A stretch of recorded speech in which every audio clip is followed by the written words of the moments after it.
투자는 수익률이다. 우리의 인생은 선택과 결정의 연속이며 선택과 결정은 우리의 의미와 가치를 헌신하는 인생의 투자이다. 그리고 투자는 곧 수익률이다. 안녕하세요. 더 나은 행복을 알려주는 천사멘토 연선생입니다. 오늘의 행복 마인드셋은 투자는 수익률이다. 라는 행위의 상식적 목표에 대해 알려드리겠습니다. 투자는 수익률이다. 라는 말은 투자 행위의 핵심적인 목표를 간결하게 드러내는 표현입니다. 이것에 대해 몇 가지 측면으로 나누어 볼 수 있습니다. 첫 번째, 투자의 핵심을 꿰뚫는 간결함. 이 말은 투자의 궁극적인 목적이 자본을 불려 수익을 얻는 데 있다는 점을 명확하게 보여줍니다. 복잡한 투자 전략이나 분석 이전에 투자라는 행위는 결국 더 많은 돈을 벌기 위한 것이라는 본질을 상기시켜줍니다. 마치 예술은 표현이다, 과학은 탐구이다, 와 같이 대상의 가장 중요한 속성을 간결하게 정의하는 힘을 가지고 있습니다. 둘째, 수익률의 다양한 측면. 물론 수익률이라는 단어 안에는 다양한 의미와 고려 사항이 담겨 있습니다. 1. 절대 수익률 대 상대 수익률. 단순히 얻은 이익의 크기뿐만 아니라 시장 평균이나 벤치마크 대비 얼마나 더 벌었는지도 중요한 평가 기준이 될 수 있습니다. 2. 명목 수익률 대 실질 수익률. 인플레이션을 고려하지 않은 명목 수익률과 물가 상승률을 반영한 실질 수익률은 투자 성과를 판단하는 데 중요한 차이를 만듭니다. 3. 위험 대비 수익률. 높은 수익률은 매력적이지만 그에 따른 위험을 간과할 수 없습니다. 합리적인 투자는 감수한 위험 대비 얼마나 효율적인 수익을 얻었는지 고려해야 합니다. 4. 단기 수익률 대 장기 수익률. 짧은 기간의 높은 수익률이 반드시 성공적인 투자를 의미하지는 않습니다.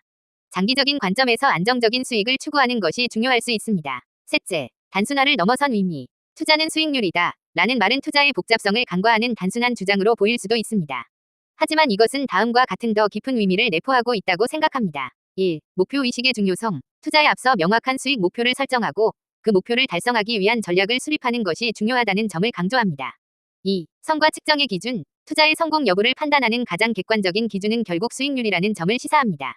3. 끊임없는 자기 성찰. 투자자는 자신의 투자 행위가 실제로 수익으로 이어지고 있는지 지속적으로 점검하고 개선해야 함을 암시합니다. 결론적으로 투자는 수익률이다. 라는 것은 투자의 본질을 간결하고 강력하게 드러내는 표현입니다. 물론 수익률이라는 단어 안에는 다양한 고려 사항이 존재하지만 이 말은 투자 행위의 궁극적인 목표를 잊지 않고 목표의식을 가지고 꾸준히 성과를 측정하며 자기 성찰을 해야 하는 투자자의 기본적인 자세를 강조한다고 생각합니다. 투자를 해야 할지 말아야 할지 고민되는 불확실한 상황이 많습니다. 투자는 결국 본인의 판단과 책임하에 이루어지는 것이 맞습니다. 따라서 단정적으로 투자를 하세요 또는 하지 마세요 라고 말하기는 어렵습니다. 다만 결정을 내리는 데 도움이 될 수 있는 몇 가지 질문과 조언을 드리고자 합니다. 1. 현재 상황에 대한 명확한 진단. 첫째, 투자 목표는 무엇인가요? 단순히 돈을 불리고 싶으신 건가요? 아니면 특정 목표, 주택 구매, 노후 대비, 자녀 학자금 마련 등가 있으신가요? 목표가 명확해야 투자 기간, 필요한 금액, 감수할 수 있는 위험 수준 등을 설정할 수 있습니다. 둘째, 투자할 수 있는 여유 자금은 얼마나 되나요? 당장 생활에 필요한 자금을 제외하고 손실을 감당할 수 있는 정도의 여유 자금이 있어야 합니다. 무리한 투자는 심리적인 압박감을 높이고 비합리적인 결정을 내리게 할 수 있습니다. 셋째, 현재 재정 상태는 어떠신가요? 부채 수준, 소득 안정성, 소비 습관 등을 종합적으로 고려해야 합니다. 안정적인 재정 상태가 아니라면 투자보다는 재정 건전성을 확보하는 것이 우선일 수 있습니다. 넷째, 투자 경험과 지식 수준은 어느 정도이신가요? 투자 경험이 부족하다면 충분한 학습 없이 뛰어드는 것은 위험할 수 있습니다. 2. 투자에 대한 심리적 준비 상태 점검. 첫째, 위험 감수 능력은 어느 정도이신가요? 투자는 필연적으로 손실의 가능성을 내포합니다. 잠재적인 손실에 대해 얼마나 편안하게 받아들일 수 있는지 스스로에게 솔직하게 물어보세요. 둘째, 감정적인 영향을 받지 않고 객관적인 판단을 내릴 수 있다고 생각하시나요? 시장 상황에 일희일비하거나 주변 사람들의 이야기에 쉽게 흔들리는 경향이 있다면 신중해야 합니다. 셋째, 장기적인 관점을 유지할 수 있으신가요? 단기적인 시장 변동에 불안해하지 않고 꾸준히 투자 원칙을 지켜나갈 수 있는 인내심이 필요합니다. 3. 정보 수집 및 분석. 첫째, 투자 대상에 대한 충분한 이해가 있으신가요? 단순히 남들이 좋다고 하거나 높은 수익률만 보고 투자하는 것은 위험합니다. 투자하려는 상품이나 자산에 대해 스스로 공부하고 이해하는 과정이 필수적입니다. 둘째, 다양한 정보를 수집하고 분석하고 계신가요? 경제 뉴스, 시장 분석 자료, 기업 정보 등을 꾸준히 확인하고 전문가의 의견도 참고하되 맹신하지 않아야 합니다. 셋째, 자신만의 투자 원칙과 전략을 가지고 계신가요? 어떤 기준으로 투자 대상을 선정하고 언제 사고 팔 것인지에 대한 명확한 기준이 있어야 흔들리지 않는 투자를 할 수 있습니다. 애매한 상황에서의 조언. 1. 소액으로 시작해보세요. 투자 경험이 부족하거나 확신이 없다면 감당할 수 있을 정도의 소액으로 투자를 시작하여 시장을 경험하고 자신만의 투자 감각을 키워나가는 것이 좋습니다. 2. 가상투자, 모의투자를 활용해보세요. 실제 돈을 투자하지 않고 가상의 자금을 운용해보면서 투자 전략을 시험해보고 시장 흐름을 익힐 수 있습니다. 3. 전문가의 도움을 받는 것을 고려해보세요. 금융 전문가와의 상담을 통해 자신의 재정 상황과 투자 목표에 맞는 맞춤형 조언을 얻을 수 있습니다. 다만 전문가의 조언은 참고 자료로 활용하고 최종 결정은 본인이 내려야 합니다. 4. 투자를 늦추는 것도 현명한 선택일 수 있습니다. 충분한 준비 없이 섣불리 투자하는 것보다 신중하게 상황을 지켜보며 학습하는 시간을 갖는 것이 더 나은 선택일 수 있습니다. 투자는 기회가 사라지는 것이 아니므로 조급해할 필요는 없습니다. 결국 투자를 결정하는 것은 본인이지만 위에서 제시된 질문들을 스스로에게 던지고 신중하게 고민해보시면 후회 없는 선택을 하시는 데 도움이 될 것이라고 생각합니다. 부디 현명한 투자 결정을 내리시길 바랍니다. 하지만 투자는 수익률이다 라는 상식적인 생각을 인지 못해 많은 사람들이 행복이 아닌 불행을 만나고 있습니다. 지금부터는 투자는 수익률이다 라는 명제를 타로카드 메이저 6번 연인들 더 러버즈 카드의 행복 마인드셋으로 더 나은 행복을 알려드리겠습니다. 연인들 카드는 단순한 연애 이상의 의미를 담고 있으며 선택, 조화, 가치관, 그리고 중요한 결정을 내리는 순간을 상징합니다. 이 카드를 통해 투자가 어떻게 더 나은 행복으로 이어질 수 있는지 스토리텔링으로 풀어보겠습니다. 옛날 아주 먼 옛날 수익이라는 이름에 현명하지만 종종 갈등하는 영혼이 살았습니다. 그는 늘 더 나은 삶, 진정한 행복을 갈망했지만 투자의 세계에서 끊임없이 선택의 기로에 놓이며 혼란스러워했습니다. 어떤 길을 택해야 할지, 무엇에 가치를 두어야 할지 알 수 없어 방황했죠.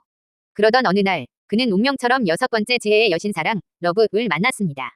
사랑의 여신은 따뜻한 미소로 수익에게 연인들 카드를 건네며 말했습니다. 보렴, 수익아, 진정한 투자는 단순히 숫자를 불리는 행위를 넘어선단다. 그것은 너의 가치관과 신념에 기반한 선택이며 너의 내면의 목소리에 귀 기울이는 조화로운 결정이지. 수익률이라는 열매는 이러한 과정을 통해 자연스럽게 따라오는 결과일 뿐이란다. 수익은 카드를 주의 깊게 바라보았습니다. 카드 속의 연인들은 서로를 향한 깊은 신뢰와 애정을 나누고 있었고 그들의 머리 위로는 축복의 천사가 빛을 뿌리고 있었습니다. 그는 깨달았습니다. 진정한 투자는 맹목적인 이익 추구가 아니라 자신이 진정으로 가치 있다고 믿는 것에 마음을 쏟는 행위라는 것을요. 그 후로 수익은 투자를 할 때마다 숫자에 매몰되지 않고 자신의 마음속 깊은 곳에서 울리는 소리에 귀를 기울였습니다. 그는 단기적인 이익보다는 장기적인 가치를 추구했고 자신의 윤리적 기준에 부합하는 기업과 프로젝트에 투자했습니다. 때로는 눈앞에 달콤한 유혹을 뿌리치고 자신이 믿는 길을 꿋꿋이 걸어갔습니다. 물론 그의 여정에는 언제나 쉬운 선택만 있었던 것은 아닙니다. 때로는 시장의 변동성 속에서 불안감을 느끼기도 했고 다른 이들의 빠른 성공에 흔들리기도 했습니다. 하지만 매 순간 그는 연인들 카드를 떠올리며 균형과 조화를 찾으려 노력했습니다. 그는 자신의 직관과 이성 사이에서 그리고 개인의 이익과 사회적 책임 사이에서 신중한 선택을 내렸습니다. 시간이 흐르자 놀라운 변화가 일어났습니다. 수익은 단순히 물질적인 풍요뿐만 아니라 마음의 평화와 만족감을 얻게 되었습니다. 그의 투자는 세상을 긍정적으로 변화시키는 데 기여했고 그는 그 과정에서 깊은 행복을 느꼈습니다. 수익률은 자연스럽게 따라왔지만 이제 그것은 그의 행복을 측정하는 유일한 척도가 아니었습니다. 사랑의 여신은 다시 수익을 찾아와 따뜻하게 웃으며 말했습니다. 보았느냐, 수익아. 진정한 투자는 너의 마음이 이끄는 대로 너의 가치관에 따라 선택하고 조화를 이루는 여정이다. 그 끝에는 단순히 물질적인 풍요를 넘어선 더 깊고 의미 있는 행복이 기다리고 있을 것이다. 이 이야기는 투자는 수익률이다 라는 명제가 투자의 중요한 측면을 간결하게 보여주지만 더 나아가 투자를 통해 진정한 행복에 다가가기 위해서는 다음과 같은 행복 마인드셋을 고려해야 함을 시사합니다. 1. 가치관의 중요성. 자신의 핵심 가치와 신념에 부합하는 대상에 투자함으로써 내면의 만족감을 얻을 수 있습니다. 2. 신중한 선택. 단기적인 이익에 매몰되지 않고 장기적인 관점에서 신중하게 투자 대상을 선택해야 합니다. 3. 내면과의 조화. 자신의 직관과 이성, 그리고 개인의 이익과 사회적 책임 사이에서 균형을 이루는 투자가 중요합니다. 4. 결과로서의 수익. 진정으로 가치 있는 것에 집중하는 과정에서 수익은 자연스럽게 따라올 수 있으며 이는 더 큰 행복으로 이어질 수 있습니다. 연인들, 카드는 우리에게 투자가 단순히 돈을 불리는 행위를 넘어 우리의 가치관을 반영하고 더 나은 미래를 선택하는 여정이 될 수 있음을 보여줍니다. 진정한 행복은 물질적인 풍요뿐만 아니라 우리가 내린 선택과 그 결과가 우리의 내면과 조화를 이룰 때 찾아온다는 것을 기억해야 합니다.